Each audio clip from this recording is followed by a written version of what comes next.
everyone, it's Marc from Tranquil Garden Urban Homestead.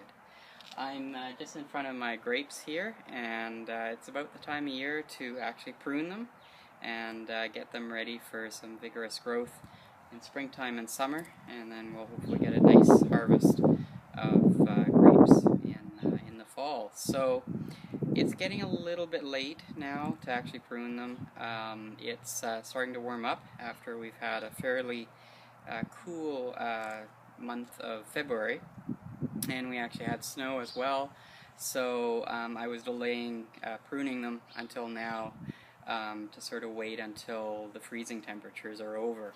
So we have to be careful if we prune grapes too late, in that they will start to actually, when the sap starts running, they actually will bleed when you cut them. It shouldn't affect them. It's happened to me before in past years, and it hasn't really affected the harvest, but it's always good to not to leave it too late and to catch them when they're still dormant and they're not starting to actually put out buds and start to get ready to put on new growth. So with grapes, the good thing is that we can cut them fairly severely back. All of the grapes will come out on the new growth, so this year's growth, as opposed to some fruit that actually will grow off of the old growth from last year, things like blueberries, and there's a few other fruit like that. So what we'll do is I'll show you a little bit closer where to actually prune, and then it's a fairly straightforward process of just going in, cutting back some of the old growth. I did manage last weekend to actually cut quite a bit off already, but I've just got a few left here on top that we'll cover today. So here we are in the grapevines practically, and as you can see, we've got a bit of a crossing branch right here. So I'll point out with my pruners, this one here. And so what we're going to do is we're going to cut that one out because it's really not going to do much. There we go, gone. And then the other thing is we want to basically, this is one that might be a little bit long. Actually, this one is dead.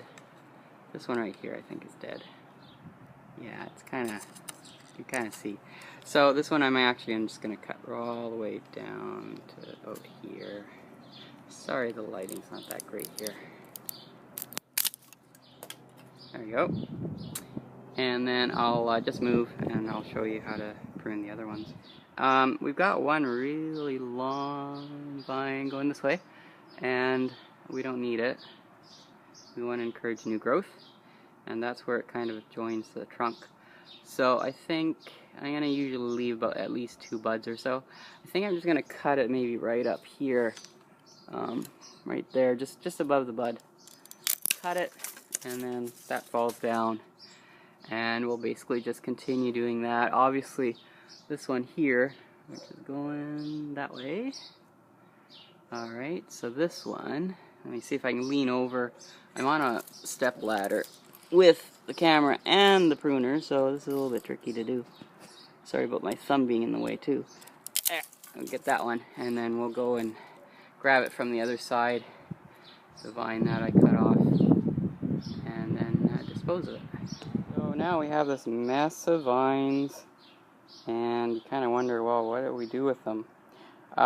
What I do is I have a wood stove, so what I do is I actually cut them in shorter pieces, and I store them in a paper bag or something like that, or a box, and I keep them, let them dry, and then next winter I can use them in the wood stove for actually starting the fire, and they burn like crazy, so they're great for that. The other alternative is you could also chip them up if you've got a wood chipper or a wood shredder, and make mulch out of it. Make sure you don't have any diseases in your grapes. And then finally, you could also, of course, if you've got municipal green disposal, you can send it there, and they usually will make mulch out of it or compost. So there you go. That's how easy it is to prune grapes. There's no real big trick to it. You just have to kind of get that courage, I guess, to cut into a living thing.